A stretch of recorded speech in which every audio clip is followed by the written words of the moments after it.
Hi, this is Fabian Trahan, and welcome to Ectophobia Radio, the Paris Sanctum podcast.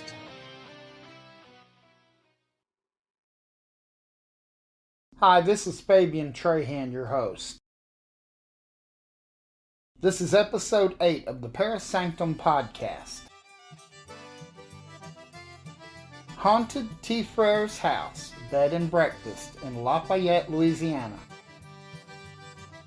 This podcast is special to me because it highlights a location where 3 of my Trahan or Trahan grandfathers came from and are consequentially related to the reported spirits.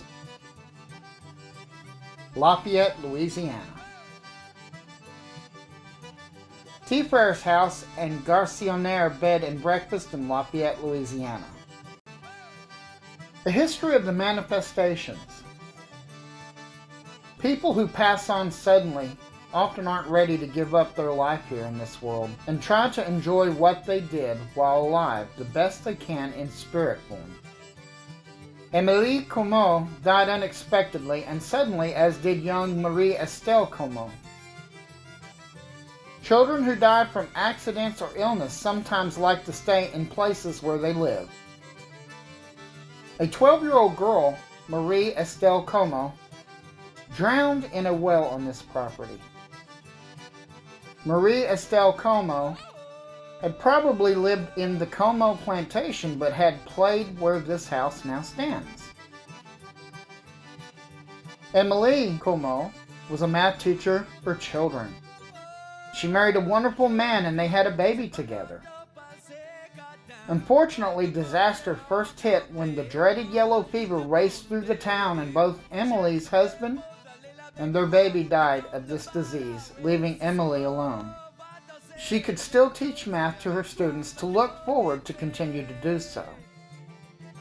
Another unfortunate death happened when Émilie Comeaux was going to the well to pull water and probably slipped over the edge and drowned.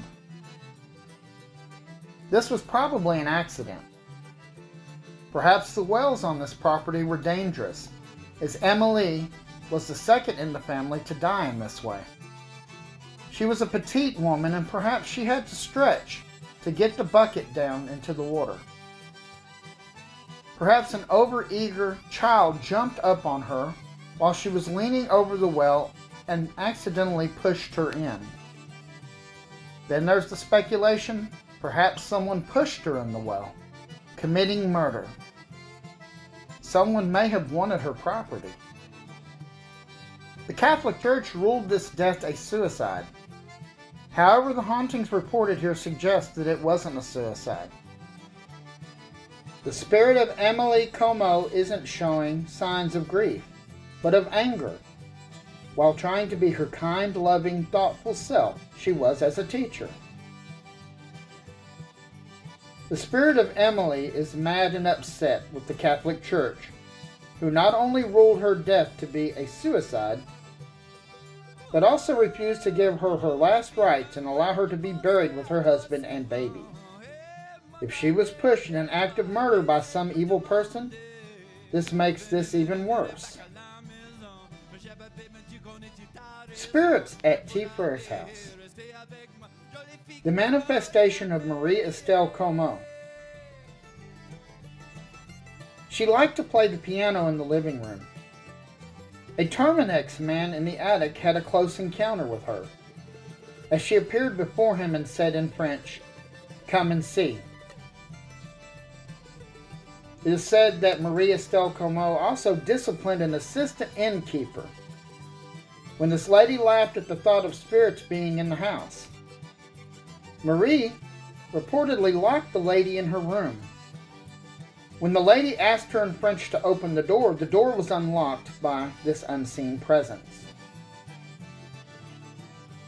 The spirit of Émilie Comeaux.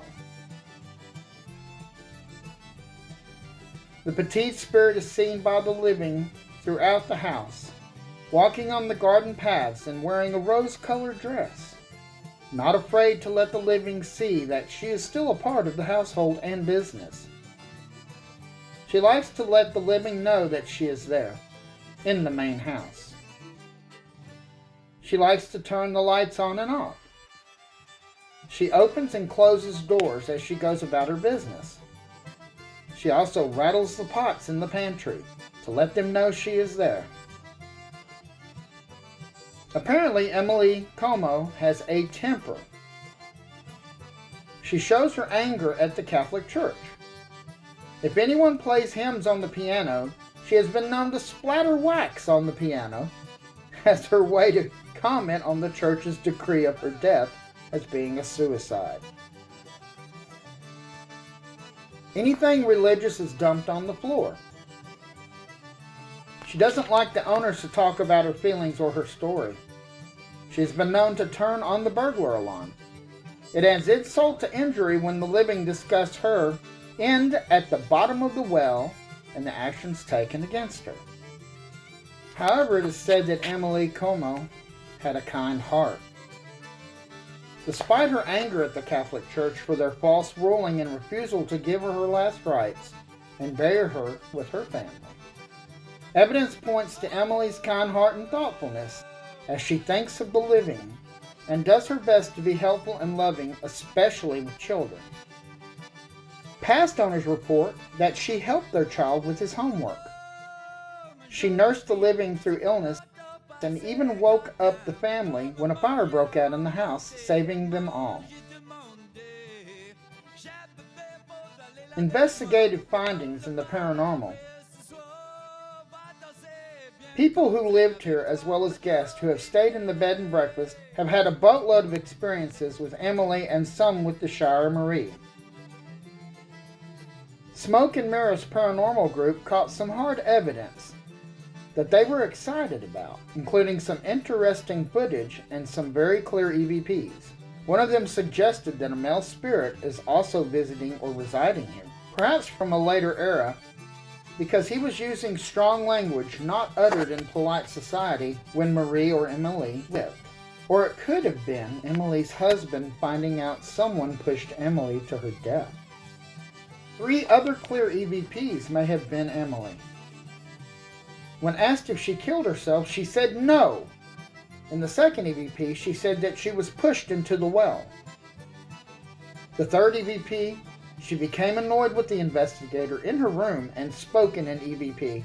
"All right, that's it. Leave." I want to give a shout out to Cindy and Daryl at the awesome Smoke and Mirrors Paranormal. So, is T. Frere's house still haunted? According to hauntedhouses.com, yes indeed. The spirit of Emily Comeaux, Marie Estelle Comeaux, and perhaps an unknown male spirit keep the living company. Her death was either an accident or murder, as she says she was pushed. If the remains of Emily could be moved next to her family, she may at last find some peace. On a continued personal note, one of my grandmothers was a Comeaux, tied into this family, and truly fascinated me to find out about this remarkable inn and its history in Lafayette, Louisiana. You can visit T. Frere's house, bed and breakfast, at 1905 Vero School Road in Lafayette, Louisiana. Check out T. Frere's house online at tfrereshouse.com. Original story for hauntedhouses.com cited these books: Haunted Inns of the Southeast by Sheila Turnage, John F. Blair, publisher, 2001. The Ghost Hunter's Field Guide by Rich Newman, Llewellyn Publications, 2016. Also, courtesy has to go to Smoke and Mirrors Paranormal, and the T. Frere's House article in the Shreveport Times Entertainment section dated September 30th, 2015. Haunted Louisiana, Tales of Paranormal Around Louisiana, updated on October 26, 2017. All hauntedhouse.com paranormal stories are the exclusive copyright and publication right therein, written courtesy of Julie Carr. All relevant information courtesy of hauntedhouses.com Keywords T. Frere's house. Background music courtesy of Beausoleil and their awesome song Acadian Two-Step, which can be found on YouTube Music. Thank you for listening to the Paris Sanctum Podcast, Episode 8. I hope you take care with whatever it is that you're doing. Talk to you next time. Laissez le bon temps rouler, mes amis. Bye-bye for now.